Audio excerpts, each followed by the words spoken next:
નમસ્કાર, day special કાર્યક્રમમાં હું શિવાની આપ સૌનું સ્વાગત કરું છું. ડે સ્પેશિયલમાં આજે વિશેષ ચર્ચા કરવી છે લગ્ન સિઝન વિશે. અત્યારે જે લગ્ન સિઝન ચાલી રહી છે ને આમાં ઘણા બધા આપણે ટ્રેન્ડ જોતા હોય છે. અત્યારના સમય પ્રમાણે લોકોની ઘણી બધી ડિમાન્ડો જોવા મળતી હોય છે. જે યંગસ્ટરની ખાસ વાત કરીએ તો યંગસ્ટરને કોઈ ચોક્કસ થીમ પ્રકારનું તેમને ડેકોરેશન જોઈતું હોય છે, તો કોઈ ડેસ્ટિનેશન વેડિંગ કરવાનું પસંદ કરે છે. એટલે ઘણી બધી રીતે એક આયોજન કરવામાં આવતું હોય છે. કેટલાય મહિના પૂર્વે તેની તૈયારી કરવામાં આવતી હોય છે. ત્યારે એક લગ્ન છે તે પૂર્ણ થતા હોય છે. ત્યારે નવા જીવનની શરૂઆતને ભવ્ય બનાવવા માટે પણ લોકો જે છે તે તેમનામાં પણ એક અલગ જ ઉત્સાહ જોવા મળતો હોય છે કે તેમના લગ્ન એક લોકોના કરતાં અલગ રીતે જોવા મળે. એટલે કઈ રીતે તેમના લગ્ન અન્ય લગ્ન કરતાં પણ અનોખી રીતે બહાર આવી શકે, કઈ રીતે અનોખી જોવા મળી શકે, તે પ્રમાણેનો તેમનામાં એક શોખ હોય છે, તે એક ઉત્સાહ હોય છે. તો તે રીતે એ લોકો event planner, event manager, event કોરિયોગ્રાફરને તે લોકો હાયર કરતા હોય છે કે જેમના માધ્યમ થકી તે તેમના લગ્ન કે જે જીવનને કહી શકાય કે જીવનની યાદગાર પળોને એકત્રિત કરવા માટેનો જે આ પ્રસંગ હોય છે કે જેમાં આપણે સગા સંબંધીઓને બોલાવતા હોઈએ છીએ, વિવિધ ડેકોરેશન કરવામાં આવતા હોય છે, ઘણા પ્રસંગો આપણે હોય છે. તો આ પ્રસંગોને યાદગાર બનાવવા માટે ઇવેન્ટ પ્લાનર, ઇવેન્ટ કોરિયોગ્રાફર ખૂબ જ મહત્વપૂર્ણ ભાગ ભજવતા હોય છે. તો આ વખતે વિશેષ શું એવું નવું જોવા મળી રહ્યું છે, કઈ એવી થીમ આધારે કોઈ એવા લગ્ન પ્રસંગ જોવા મળી રહ્યા છે? ખાસ આજના યંગસ્ટરમાં કેવા પ્રકારનો શોખ છે પોતાના લગ્નને લઈ? કારણ કે કોઈ ડેસ્ટિનેશન વેડિંગમાં પણ ઘણી બધી રીતો પસંદ કરતું હોય છે. કોઈ ઘણા બધા પ્રસંગો જ્યારે રાખતું હોય તો અલગ અલગ થીમ આધારે દરેક પ્રસંગ હોવા જોઈએ તેવું નક્કી કરતું હોય છે. એટલે તેમના જેમાં અલગ અલગ શોખ હોય છે કે લોકોનામાંથી તે કંઈક અલગ નિખરીને આવે અને કઈ રીતે ઇવેન્ટ પ્લાનર તેમનો આઈડિયા ક્રિએટ કરતા હોય છે, કઈ રીતે તે લોકોને તેમના જે ક્લાયન્ટ છે તેમને વધારે પસંદ આવે તે પ્રમાણેના પ્રયત્નો કરતા હોય છે. આ વિશે આજે આપણે વાત કરીશું. આપણી સાથે જોડાઈ ગયા છે અંકુર પઠાણ કે જો ઇવેન્ટ કોરિયોગ્રાફર છે. અંકુરજી, સ્વાગત છે કાર્યક્રમમાં આપનું. સાથે જોડાયા છે વિશાલ મહેશ્વરી કે જો ઇવેન્ટ પ્લાનર છે. વિશાલજી, સ્વાગત છે કાર્યક્રમમાં આપનું. વિશાલજી, અત્યારના પ્રમાણે જે અત્યારે પરિવર્તન જોવા મળી રહ્યું છે, અત્યારના આધુનિક સમય અને ટેકનોલોજીનો આધુનિકનો સમય તો છે જ, પરંતુ સાથે સાથે અત્યારે લગ્ન પ્રસંગોમાં પણ આધુનિકતા આપણે જોવા મળતી હોય છે. ઘણા બધા થીમ આધારે લગ્ન જોવા મળતા હોય છે. તો ખાસ અત્યારના સમયમાં કેવા પ્રકારના લગ્નનો ટ્રેન્ડ જોવા મળે છે? આ વખતે મતલબ જે ટ્રેન્ડિંગ લોકો છે ને, આ વખતે સોશિયલ મીડિયા બહુ આગળ વધી રહ્યો છે. હવે સોશિયલ મીડિયાના રીતે છે ને લોકો ઘણા બધા ડિમાન્ડ કરે છે, બધા ક્લાયન્ટ અમારા સાથે કે અમને કંઈક યુનિક જોઈએ. સો અમે છે ને બધા પહેલા ટ્રેન્ડ સમજીએ કે એમને શું જોઈએ એ, કારણ કે સોશિયલ મીડિયા એટલો હવે આગળ વધી ગયો છે એ પ્રમાણે હવે ક્લાયન્ટ માંગી રહ્યા છે કે અમને કંઈક જુદો જોઈએ. સો અમે ટ્રાય કરીએ કે પહેલા અમે એમની રિક્વાયરમેન્ટ સમજીએ કે એમની શું રિક્વાયરમેન્ટ છે. એ રિક્વાયરમેન્ટના આધાર પર અમે એમની જે બી છે એ બધું અમે ફૂલફિલ કરતા રહીએ છીએ. હવે એમાં જોઈએ તો ઘણા બધા ફ્લોરલ બેઝ પર વધારે માંગે. કોઈ ક્લાયન્ટ હોય કે અમને ફેરી થીમ પર જોઈએ, અમને થોડું ટ્રેડિશનલ જોઈએ. તો આ વખતે વધી રહ્યો છે. જી અંકુરજી, જે રીતે વિશાલભાઈએ વાત કરી કે કેવા પ્રકારનો ટ્રેન્ડ જોવા મળે છે, આપના અનુસાર લોકો કેવા પોતાના પ્રસંગ કરવાનું પસંદ કરતા હોય છે, કેટલા અને કેવી રીતે તેમની ડિમાન્ડ હોય છે કે આ પ્રકારે તેમના લગ્ન પ્રસંગ બધાથી અલગ રીતે ઉભરીને આવે? પહેલા એવું ગણતા હતા કે લગ્ન પ્રસંગ આવે ને એટલે છોકરા પક્ષ કે કન્યા પક્ષ એ ફેમિલીના લોકો જ ઉમરકાભેર બધું કપડા નવા સીવડાવવાના આ તે.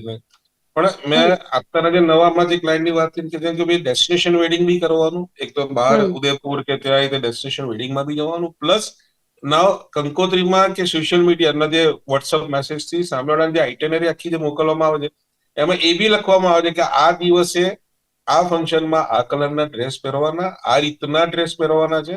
સો નોટ ઓનલી ધેટ પીપલ, પણ જેટલા લોકો ત્યાં એટેન્ડ કરવા જે લોકો આવવાના છે, જે પેલા 250-300 મેમ્બર્સ ગેસ્ટ આવવાના છે, એ પણ એ કલરના થીમના કપડા બધા સીવડાઈને તૈયારીઓ કરે છે. અને એ પ્રમાણેની રિક્વાયરમેન્ટ બધાને એક થીમ બેઝ બનાવીને, જેમ ભાઈએ કીધું ને કે અત્યારના લોકોને કલરફુલ, પછી ટેકનોલોજીથી અને એ પ્રમાણેથી બધાને પાવરફુલ મેરેજીસ એમાં લોકોને ઇન્ટરેસ્ટ છે. લાર્જર ધેન લાઈફ શોમેનશિપ, કે એ જે આખી વસ્તુ જે છે કે જે વસ્તુ છે એના કરતા હ્યુજ, ગ્રાન્ડ અને રોયલ લાગે એ પ્રમાણે લોકોને એને અરેન્જમેન્ટ કરવામાં ઇન્ટરેસ્ટ વધારે છે. બિલકુલ. વિશાલજી, કેટલા મહિના પૂર્વે આની તૈયારી કરવામાં આવતી હોય છે? કોઈ પણ એવો પ્રસંગ પાર કરવા માટે, લગ્નની વાત કરીએ તો તેમાં ઘણા બધા પ્રસંગો હોય છે. તો એ અલગ જી. અલગ રીત રિવાજ પ્રમાણે કરવામાં આવતા પ્રસંગો અને તેમાંથી જે લગ્નની જે રસમો હોય છે ત્યારે કેટલા મહિના પૂર્વે તેનું આયોજન કરવામાં આવતું છે કે ઇવેન્ટ પ્લાનરની દ્રષ્ટિએ તમે રીતે શું કઈ રીતે જુઓ છો? અમને એક વેડિંગ પાછળ 6 મહિના અમને લાગે છે. હવે હમ એમાં ઘણા બધા ફંક્શન અમને કવર કરવું પડે. આખો ડિઝાઇનિંગ થી લઈને સ્ટાર્ટિંગ અમારું ડિઝાઇનિંગ પાર્ટ, અમે પેલા કપલને મળીએ, ફેમિલીને મળીએ, એમના હમ કારણ કે બધા સમાજના બધા બધા જુદા જુદા એમના રિચ્યુઅલ્સ હોય છે. તો એ પ્રમાણે અમે સમજીએ કે કયા કાસ્ટને અમે કરીએ છીએ, લાઈક સિંધી છે, ગુજરાતી છે, એ પ્રમાણે પછી એમનો અમે આખો રિક્વાયરમેન્ટ અમે સમજીએ. અને એક વેડિંગ પાછળ અમારે 6 મહિના જતા રહે છે, જેમાં એમનો કંકોત્રી લેખન થી લઈને, આ વખતે કંકોત્રી લેખન બી હવે બહુ એક ગ્રેન્ડ ઇવેન્ટ થઈ ગયો છે.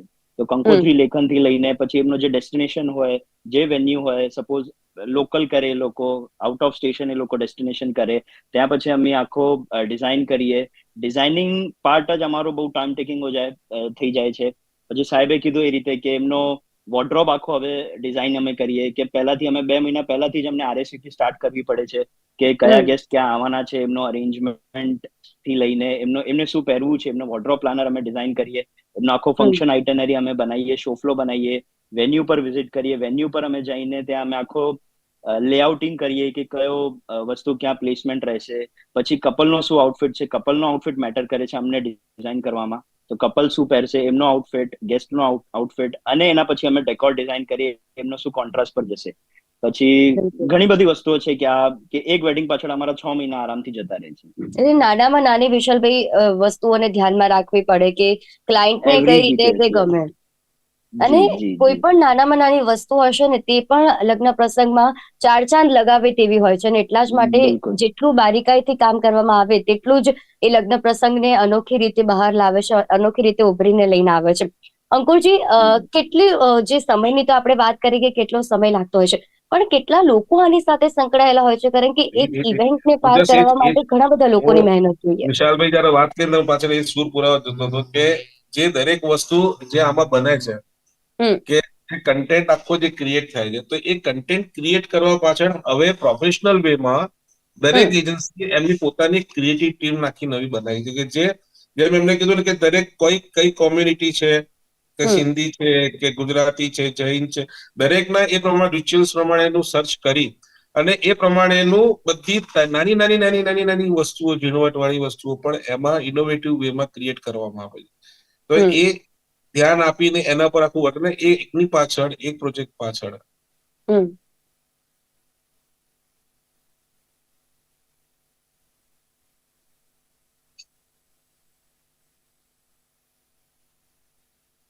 જી અંકુરજી, આપનો નેટવર્ક ઇશ્યુ છે કદાચ, એટલે આપનો અવાજ નથી આવી રહ્યો. વિશાલજી, જે રીતે અંકુરજીએ જી પણ વાત કરી કે કેટલી મહેનત લાગતી હોય છે, કેટલો સંઘર્ષ થતો હોય છે, અને કેટલી ટીમો લાગતી હોય છે, ત્યારે જી. અત્યારના સમય પ્રમાણે યંગસ્ટર ને સૌથી વધારે શું ગમે છે? યંગસ્ટર્સ ને જે તમે કીધું કે એજન્સીસ કેટલી આમાં જોડાયેલી હોય છે, એમાં ઘણી બધી એજન્સીસ જોડાયેલી હોય છે. ધારો કે અમારું એક ડેકોરેશન થઈ ગયું, ડેકોર ડિઝાઇનિંગ. હવે તો આ વખતે ડિઝાઇનર બી છે કે જે લોકો આખું ડિઝાઇન કરે, પછી અમારા વેડિંગ પ્લાનર આવે, ડેકોરેટર આવે, ફ્લોરિસ્ટ આવે, સાઉન્ડ, લાઇટ, એમાં બધું ક્રિએટિવ વર્ક થતું રહે છે. હવે આ વખતે છે ને, જે તમે કીધું કે યંગસ્ટર્સને શું જોઈએ, તો હમ યંગસ્ટર્સને મતલબ કેવું છે કે એમને થોડું ફ્લોરલ પર વધારે જોઈએ, એમને હમ પેસ્ટલ શેડ્સ આ વખતે વધારે ચાલી રહ્યા છે, ફ્લોરલ વધારે ચાલી રહ્યો છે. આ વખતે જૂની જે આપણે ટ્રેડિશનલ ફ્લાવર જે આપણે કહીએ કે ગેંદા, એ બધા ઘણા રિચ્યુઅલ્સ અમે કહીએ કે એક ફંક્શન અમે કરીએ કે જેમાં અમે થોડું ટ્રેડિશનલ પાર્ટ અમે રાખીએ, જેમાં એવા એવા ફ્લાવર આ વખતે આવ્યા છે કે જે કોઈએ નામ નહીં સાંભળ્યું, બધા અમે ઇમ્પોર્ટ કરવા પડે છે, બધા હમ બહારથી, ફોરેનથી. તો એવું અને એ બધું મતલબ કસ્ટમરની ડિમાન્ડ હોય છે કે પછી તમે તમારા ડિઝાઇન, કસ્ટમરની ડિમાન્ડ હોય છે, કસ્ટમરની એટલે ડિમાન્ડ કહી હોય છે, શકીએ કે યસ. સોશિયલ મીડિયા આધારે આ પ્રકારે ડિઝાઇન બિલકુલ. તૈયાર કરાતી હોય છે. જી જી જી. કરાય છે, સાચી વાત છે. એટલે એ અંકુરજી, કદી ક્રિએટિવ એવી હમ જી ક્રિએટિવ અંકુરજી. ઇનપુટ બી લોકો લે છે સોશિયલ મીડિયાથી, કે અહીંયા આ હમ વસ્તુ થઈ, અહીંયા આ વસ્તુ થઈ, આ થઈ. તો એ વર વહુ બી પોતે એમના પોતાના આઈડિયા લઈને, દરેક જણને પોતાની એવી ઈચ્છા હોય છે કે I should look super woman, super hero. એટલે જી એ વન ડે ના જે સ્ટાર્સ છે આપણા, એટલે એ હમ એમની પોતાની સૌથી મોટી ખ્વાહિશ હોય છે કે હમ ભાઈ હું આવી દેખાવી જોઈએ, કે હું આવો દેખાવો જોઈએ, કે મારી એન્ટ્રી આવી થવી જોઈએ, રોયલ લુક આવવો જોઈએ. પણ હા, જે મેં કીધું કે અત્યારના આ વખતના ટ્રેન્ડમાં ગેંડા ફૂલ, જે હમ નોર્મલી આપણે કહેવાય કે સિમ્પ્લિસિટી કહેવાય, જી જ્યાં સિમ્પ્લિસિટીની જરૂર છે ત્યાં ગેંડા ફૂલ હોય છે, પણ એ સિમ્પ્લિસિટી વાળા કન્ટેન્ટ અત્યારના ટાઈમમાં વધારે જોવા મળ્યા છે. હમ અને અંકુરજી એટલે એમ કહેવાય કે જે સેલિબ્રિટીઝના જે લગ્ન થતા હોય છે તે લોકો જે પ્રમાણે આયોજન કરતા હોય છે કે એકદમ સિમ્પલ રીતે પણ તે પણ એક ભવ્ય રીતે દેખાતા હોય છે. ભલે તે લોકો સાદાઈથી કરતા હોય પણ તે પણ ભવ્ય રીતે. એટલે અત્યારનો ટ્રેન્ડ સેલિબ્રિટીઝમાં જે જોવા મળે છે એ જ પ્રમાણેના આજના યુથ પણ જોવાનું પસંદ કરે છે તેમ કહી શકાય અંકુરજી? I just attended 2 marriages. એક સુરતમાં હમ attend, અહીંયા અમદાવાદમાં attend કર્યા. અમદાવાદ વાળો જે મેરેજ હતા એ 3 દિવસમાં સિમ્પલ સોબર મેરેજ, કે હમ એક મધ્યમ વર્ગીય ફેમિલીનું જે બજેટ હોય છે એ બજેટનું એ મેરેજ હતું, જે એ હમ રીતે જ સરસ રીતે લોકોએ ઘરના ઉજવ્યું. એની સામે બીજું એક રોયલ, જે કહેવાય ને ફિલ્મફેર નું જે સ્ટેજ કે એ પ્રમાણેના રોયલ સ્ટેજ સાથે લાઇટિંગ વાઇટિંગ સાથે, જેના પર અરાઉન્ડ 7 થી 8 ફિલ્મ સ્ટાર્સ આઈને પરફોર્મ કરીને ગયા. પ્લસ હમ એમને દરેક એક રિચ્યુઅલ્સ ની અંદર એકની અંદર કંઈક ને કંઈક વેરાયટી, વાવ ફેક્ટર જોરદાર, કે જેમાં you can say it like it was about the sky, કે જે ફંડિંગ બી કરીને પ્રમાણે જે આખી વસ્તુ બનાવવામાં આવી હતી, કરવામાં આવી હતી, that was on about thoughts, કે એની પાસે વસ્તુ એ રીતના બી થાય છે ને લોકો એને સેલિબ્રેટ કરે છે અને એન્જોય કરે છે. તો બિલકુલ. થિંગ્સ આર ધેટ, કે તમે ઇટ્સ અપોન ફેમિલી અને ફેમિલીના બજેટ ઉપર છે કે એને શું કરવું છે. પણ થઈ શકે છે લોકોને, પણ અત્યારના જે સિલેક્શન છે કે એક મેં કીધું ને કે લાર્જર દેન લાઈફ લોકોને જોવું છે અને બતાવવું છે, હમ તો એના એટલે પર વધારે લોકો કોન્સન્ટ્રેટ કરે છે. અંકુરજી, અને જો કદાચ કોઈ વ્યક્તિનું બજેટ ઓછું છે તો તે ઓછા બજેટમાં પણ સારી રીતે લગ્ન યોજી શકે છે, સારી રીતે તેનું પણ આયોજન થઈ શકે છે તેમ કહી શકાય? યસ, કેમ નહીં? સેમ સિસ્ટમ તમે ગણો કે જે ટોટલ 5 કસ્ટમ્સ છે, કે હમ પીઠી ચાલુ કરો, મહેંદીથી ચાલુ કરો, મહેંદી, પીઠી, મોસાળું, પછી લગન, રિસેપ્શન, અને હમ પછી this is basically the natural needs આટલી છે. હવે જી એને હું કેવી રીતે ડેકોરેટ કરું છું, એને કેવી રીતે તૈયાર કરું છું, એની પાસે કેટલા પૈસા ખર્ચું છું. હમ આજે 500 રૂપિયાની પ્લેટમાં પણ 5,000 માણસ જમવાના છે, અને બિલકુલ. 2,000 રૂપિયાની પ્લેટમાં પણ 5,000 માણસો જમવાના છે. જી બંનેનું વચ્ચેનું પ્રેઝન્ટેશનમાં આખી ફરક પડવાની. જી તાંબા પિત્તળની થાળીમાં હું ચાંદીની થાળીમાં જમાડીશ, મારું બજેટ ઓબ્વિયસલી ઉપર જતું રહેશે. પણ મેલામાઇનની પ્લેટમાં હું સરસ રીતે જમાડીશ. ખાનારા, હમ એન્જોય કરનારા એમાં પણ મજા લેવાના છે, અને પેલામાં બી મજા લેવાના છે. બટ ઇટ્સ અપોન ધેટ કે તમારું પોતાનું સ્ટેટસ, અત્યારે no doubt it things that કે સ્ટેટસ માણસનું એમાં ડિસ્પ્લે થાય છે કે આ માણસ કયા લેવલના છે, જે આપણા બિલકુલ. સમાજમાં અત્યારે વધારે ચલણ કરે છે. કે દેખાદેખી અને સ્ટેટસ સિમ્બોલ માટે લોકો પોતાની કહી શકે કે આર્થિક સક્ષમતાથી બહાર જઈને પણ લગ્ન પ્રસંગ યોજતા હોય છે. તે પણ તે પ્રમાણે કહેતા હોય છે કે મને આ પ્રમાણેના ભવ્ય લગ્ન જોઈએ, આમણે આવી રીતે કર્યા તો મારે પણ એનાથી વધારે જોઈએ, એવું યસ, પણ આપણને અત્યારના સમયમાં જોવા મળતું હોય છે. વિશાલજી, કે જે તમે મહેનતની વાત કરી, કેટલા લોકોની આમાં સંકળાયેલા હોય છે, ત્યારે ક્લાયન્ટ દ્વારા એમના આઈડિયા જે કહેવામાં આવતા હોય છે કે તેમનો આ પ્રમાણેનો વિચાર છે, આ પ્રમાણે તેમના લગ્ન થવા જોઈએ, ત્યારે જગ્યાની પસંદગીથી લઈને પ્રસંગ પૂરો થયા સુધી કઈ કઈ બાબતોનું વિશેષ ધ્યાન તમારા તરફથી રાખવામાં આવતું હોય છે? અમે ઘણી બધી વસ્તુઓ છે જે અમે ધ્યાન રાખવું પડે છે, કારણ કે કેવું છે કે ક્લાયન્ટને તો કહી દીધું કે અમારે આ જોઈએ. હવે હમ એનો પ્રોઝ, બધી વસ્તુઓનો પ્રોઝ અને કોન્સ હોય છે. હવે એક જી એક્ઝામ્પલ લઈએ કે અમે ડેસ્ટિનેશન વેડિંગ કરીએ. હવે હમ ડેસ્ટિનેશન વેડિંગમાં અમે ત્યારે પહેલા વેન્યુ ડિસાઈડ કરવું, કયા ટાઈમ પર એ વેન્યુ થાય છે, એ વેન્યુ અમને મળે છે નહીં મળે છે ટાઈમલી. જૈન છે તો હમ જૈન ફૂડમાં કેટલો, એક સ્વામિનારાયણ ફૂડ હોય, એક જૈન ફૂડ હોય, તો 100% જૈન ફૂડનો બી અમને ધ્યાન રાખવું પડે છે. હમ સાઉન્ડ લાઇટ એસએફએક્સ હોય કે આગ ના લાગે, એ વસ્તુઓનું ધ્યાન રાખવાનું. ફૂડ ત્યાં જી સર્વ થાય છે તો ફૂડમાં કંઈ કોઈને ફૂડ પોઈઝન ના થઈ જાય, એનો શેલ્ફ લાઈફ સારો હોય, એ પ્રમાણે અમે ફૂડ આખો સ્ટાઇલિંગ કરીએ છીએ.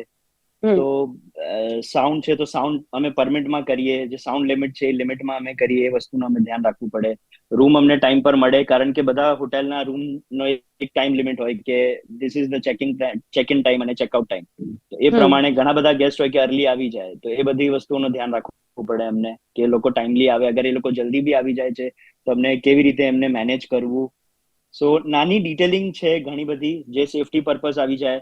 અને જે પ્રોઝ એન્ડ કોન્સ છે, બધી વસ્તુઓનો આખો એક ચાર્ટ બનાવીને, એક શોફ્લો બનાવીને જ અમે પછી આના ઉપર વર્ક કરીએ છીએ. I will G add one more thing. જી એક અંકુરજી. વસ્તુ ઓર એડ સર કરી સર છે આની અંદર, કે આ તો બધી રિસ્પોન્સિબિલિટી પ્લાનર નિભાવે જ છે, કરે જ છે જ આની અંદર, પણ એનાથી વધુ ફેમિલીમાં ઇન્વોલ્વ થઈને નારાજ મામા કે નારાજ બુઆ એ બધાને સંભાળવાનું કામ પણ આ લોકો કરે છે. ઇવન 100% ટોટલી એમાં ઘણીવાર અઘરું નહીં પડતું હોય વિશાલભાઈ, જ્યારે આ પ્રમાણે અંકુરભાઈએ વાત કરી કે આ પ્રકારની પરિસ્થિતિ પણ આવતી હોય, તો એમાં ઘણી વખત અઘરું પણ પડતું હશે કે આ જે ઘરના લોકો છે તેમને પણ તમારે મનાવવા જવા પડતા હશે, જે ઘરના લોકોથી પણ કદાચ ના માનતા હોય. જી, ફૂફાજી, એક ઘરમાં એક ફૂફાજી હોય અમારા. આમાં કેવું છે એ દેટ ઇઝ બહુ ઓબ્વિયસ છે આખી વસ્તુમાં, કે જ્યાં આપણને બી ખબર છે કે આટલા વખતથી ફેમિલી સાથે આપણે 6 મહિનાથી કામ કરી રહ્યા છે, તો એમને બી આપણે ઓળખીએ છીએ બહુ સરસ રીતે. તો આપણે ઈચ્છા એ રાખીએ કે એક નારાજગી, નાની અમથી નારાજગીને કારણે ફંક્શનનો મૂડ ન બગડે, તો વોટ વી વિલ ડુ કે અમે એ થોડું અમારા માથા પર લઈ લઈએ કે યાર આ ચલા ભૂલ અમારા તરફથી થઈ ગઈ, યાર એક થોડું ઓકે ટોલરેટ કરો, ચલાવી લો. એટલે એ ફુવાને અને માસાને અને મામાને બધાને આ રીતે થોડું ટેકલ કરી લેવામાં આવે છે. અને ઓવરઓલ કન્ટેન્ટ એક જ છે કે ફંક્શન સરસ જાય, હેપીલી જાય, અને happy ending is always ચીયરફુલ thing. અને એટલા જ માટે ઘણા એવા લોકો હોય તેમને વીઆઈપી ટ્રીટમેન્ટ એટલે જ આપવામાં આવે કે કદાચ તે લોકોને કોઈ ખોટું ના લાગી જાય અને જેમનો પ્રસંગ છે તેમનો પ્રસંગ પર પાર પડી જાય, એ માટે વીઆઈપી ટ્રીટમેન્ટનું પણ એવી રીતે જ ધ્યાન રાખવામાં આવતું હોય છે. યસ. અને અંકુરજી, પહેલાના સમયમાં જે લગ્ન કરવામાં આવતા કે ઘર આંગણે જ લગ્ન થતા, અત્યારે પણ કદાચ જોવા જઈએ તો એ ટ્રેન્ડ થોડોક જોવા મળે છે કે જે યુવતીઓ છે તે પોતાના ઘર આંગણેથી જ લગ્ન કરતા હોય છે, તેમને ત્યાં જ કરવાનું પસંદ હોય છે, તો ત્યાં પણ ભવ્ય આયોજન કરતા હોય છે. ભલે જગ્યા નાની હશે, પરંતુ ઘરના ઓછા લોકો મળીને પણ ત્યાં ભવ્ય આયોજન કરતા હોય છે. તો પહેલાના સમયના લગ્ન અને અત્યારના સમયમાં લગ્ન, એમાં શું અંતર આવ્યો છે? જે જગ્યા છે તેની પસંદગી બદલાય છે કે પછી લોકોને અત્યારના આધુનિક સમય પ્રમાણે લગ્ન કરવાનું પસંદ હોય છે? આમાં બેઝિકલી જે રિચ્યુઅલ્સ છે ને, કે જે થાપાના જે રિચ્યુઅલ્સ છે, પછી ઘણા વખત ઘણા લોકોને એવી ઈચ્છા હોય છે દીકરીઓને કે મને મારા ઘરેથી વિદાય આપવામાં આવે, કે એ બધા ફેક્ટર મમ્મી પપ્પાના બી હોય છે કે મારી છોકરી ઘરેથી જ જવી જોઈએ. તો એને કારણે એ માહોલ ત્યાં બને છે. Plus again financial things also comes, કે આજે પાર્ટી પ્લોટ્સ અને ક્લબ્સ એટલી મોંઘી છે, કારણ કે ત્યાં કરો એટલે ત્યાંના જે ઓફિશિયલ વેન્ડર્સ છે એને તમારો યુઝ કરવાનો, એટલે એ એકોર્ડિંગલી તમારું મીટર એટલું ફરતું જાય છે અને મોટું થઈ જાય છે. તો કદાચ મેં કીધું મધ્યમ વર્ગ, બિલો મધ્યમ વર્ગ ને અબવ મધ્યમ વર્ગની જે ફેમિલી છે, કે એ વધારે પ્રિફર કરતા હોય છે કે આ વસ્તુ ઘરે કમ્પાઉન્ડ સરસ છે તો કેમ ના આપણે આ ઘરે કરીએ, કે ઘરે બી આપણું ઘર બી સરસ દીપી ઉઠશે આખી વસ્તુમાં. અને એવું નથી કે દુનિયામાં 1000 રૂપિયામાં બી લગ્ન નથી થતા, એવી ફેમિલીઝ બી છે. ગરીબ મા બાપની દીકરી બી વળતી હોય છે. એટલે ભગવાને એટલું તો કરેલું છે કે કોઈ બી ફંક્શન મા બાપ જયારે નક્કી કરે, દીકરીનું ફંક્શન, દીકરી જયારે હોય છે, દીકરી નસીબ લખાઈને જ આવતી હોય છે, અને એના નસીબ પાછળનું કામ અને એના લગ્નનું કામ ભગવાન આપોઆપ કાઢી જ દેતા હોય છે, સરસ જ કરતા હોય છે. પણ નાવ અગેન જેટલું ઘી એટલું બળતણ, એટલું વાવ ફેક્ટર. એટલે ઘરે કરવામાં વધારે લોકોની ઈચ્છા હોય છે કે ઘરે આપણી મરજીનું ડેકોરેશન, આપણી મરજીથી વસ્તુ ઘણી બધી કરી શકીએ છીએ. જયારે પાર્ટી પ્લોટમાં જઈએ તો અગેન ત્યાં મોટું સ્વરૂપ થઈ જાય છે, અને મોટા સ્વરૂપને કારણે ખર્ચો પણ મોટો થઈ જાય છે. એટલે જ્યાં ઘરે કરવાની વસ્તુ જયારે આવે તો ઘરેની પાછળનો મૂળ મુદ્દો એ જ હોય છે કે સર્ટન બજેટમાં આપણે એને નિપટાવવાનું હોય છે અને કરવાનું હોય છે આ વસ્તુ. જી, વિશાલજી, જ્યારે લગ્નનો દિવસ હોય છે ત્યારે એના પૂર્વે તો તમે બતાવ્યું કે 6 મહિના પહેલાની તૈયારી શરૂ થઈ જતી હોય છે, પરંતુ જ્યારે મેઇન ફંક્શન કહેવાય છે, એટલે કે મુખ્ય પ્રસંગ, એટલે કે લગ્નનો જ્યારે દિવસ હોય છે ત્યારે કેટલું અટેન્શનમાં રહેવું પડતું હોય છે, અને ત્યારે ખાસ નાનામાં નાની વસ્તુનું કેટલું ધ્યાન રાખવામાં આવતું હોય છે. અને તેમાં પણ અત્યારના સમયના લગ્નની વાત કરીએ તો શું એવું નવું એક ઇવેન્ટ પ્લાનર તરીકે લોકો સમક્ષ તમે મૂકતા હોય છો? તમારો આઈડિયા શું હોય છે? મેમ, જ્યારે બી લગ્ન એ થાય, જે દિવસ છે એ દિવસમાં નાની નાની વસ્તુઓનો બી અમને ધ્યાન રાખવું પડે. કે એક અમારો એક ફની ઇન્સિડન્ટ હતો કે એક હું શેર કરીશ કે એકવાર અમારા વરમાલા ચાલતા હતા અને કપલની એન્ટ્રી સ્ટેજ ઉપર આવી ગયા, અને અમે વોકી પર પેજ કર્યો કે વરમાલાનો બધું રેડી છે. તો સામેથી રિપ્લાય આવ્યો કે હા, માલાવાલા બધું ફૂલ રેડી છે. એન્ડ જ્યારે કપલ સ્ટેજ ઉપર ચડ્યા અને એ દિવસ અમે એ ટાઈમ પર જોયો તો ત્યાં ઓનલી ફૂલનો ડેકોર હતો અને માલા ત્યાં રહી ગઈ. સો એક નાની વસ્તુ છે કે વરમાલા કપલ સ્ટેજ ઉપર છે અને વરમાલા કોઈક વાર સ્કીપ થઈ જાય છે. No doubt it's at the end એ બધું થઈ ગયું, બટ એક નાની વસ્તુ છે કે માલા જેવી વસ્તુ બી ઘણી વાર ધ્યાનથી બહાર થઈ જાય છે. તો એ વસ્તુ છે કે અમને ધ્યાન રાખવું પડે છે, નાની નાની ડિટેલિંગ જે અમે પ્લાન કરીએ છીએ. જી બિલકુલ. અંકુરજી, લગ્ન પ્રસંગોમાં બદલાવ, અત્યારે સમય બદલાઈ રહ્યો છે, આપણે સૌ પરિવર્તનના ભાગીદાર છે કે આપણે પણ સમયની સાથે બદલાવવું પડતું હોય છે. તો લગ્ન પ્રસંગોમાં આવેલા બદલાવ વિશે શું કહેશો? કેટલો જરૂરી છે આ બદલાવ? નહીં, C revolution is required. Revolution જરૂરી છે. દરેક વસ્તુ નવી થવી જોઈએ, એમાં સ્ટાઇલાઇઝ પણ નવું આવવું જોઈએ. જી. પણ એક વસ્તુ જે છે કે અમુક વસ્તુઓમાં અતિરેક કોઈ વસ્તુ ના હોય કે નો ડાઉટ જમવાનું આપણે લોકો ફૂડની બાબતમાં બી મેં જોયું, પણ હમણાં જ કહું, હમણાં 2 દિવસ પહેલા એક લગ્ન રહ્યા હતા, અમુક વેસ્ટેજ બહુ વધારે પડતું થાય. આપણે કદાચ એટલું બધું આપણે મૂકી દઈએ છીએ એક થાળીમાં કે જે સામેવાળી વ્યક્તિ ખાઈ પણ નથી શકતી.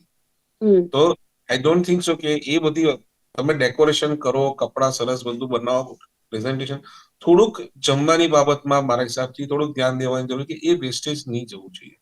જી, કે બિલકુલ. આજે એ વસ્તુ બીજા ગરીબ લોકોને ત્યાં તમે જોવા તો ઘણા બધાને ઘણી બધી વસ્તુ ઘણા ટાઈમનું ખાવાનું એ વસ્તુ મેનેજ કરી શકે, જે અમે અહીંયા વેસ્ટેજમાં ઘણી બધી વસ્તુઓ નીકળી જતી હોય છે. જી, આઈ બિલકુલ. થિંક સો એટલે ઓછી વસ્તુમાં અને સાદગી ભર્યા પણ લગ્ન થઈ શકે છે અને થાય છે. સમયની સાથે બદલાવ જરૂરી છે, પરંતુ એ બદલાવની સાથે પણ આપણે એ વસ્તુનું ધ્યાન રાખવું જોઈએ કે કોઈ પણ વસ્તુનો વેડફાટ ના થાય. પૈસાનો પણ હોઈ શકે, ખોરાકનો પણ હોઈ શકે અને કોઈ પણ જે પણ લગ્ન પ્રસંગમાં વપરાતી વસ્તુનો પણ હોઈ શકે.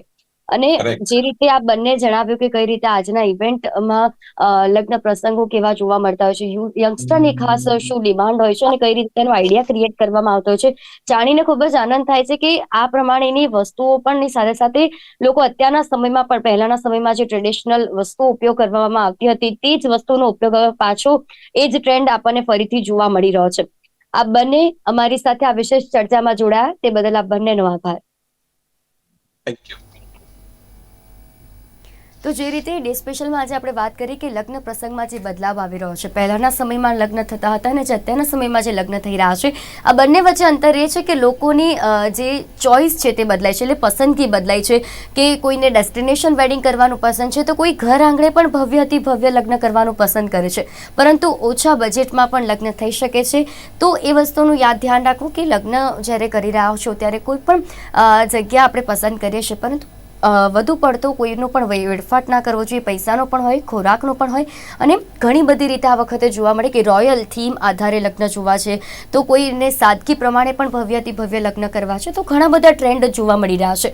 માટે સમયની સાથે લગ્નમાં પણ જે બદલાવ આવ્યો છે તે પણ ખૂબ જરૂરી બન્યો છે. ડે સ્પેશિયલના કાર્યક્રમમાં હાલ બસ આટલું જ. ફરી મળીશું આ વિષયની સાથે. ત્યાં સુધી મને રજા આપશો. નમસ્કાર.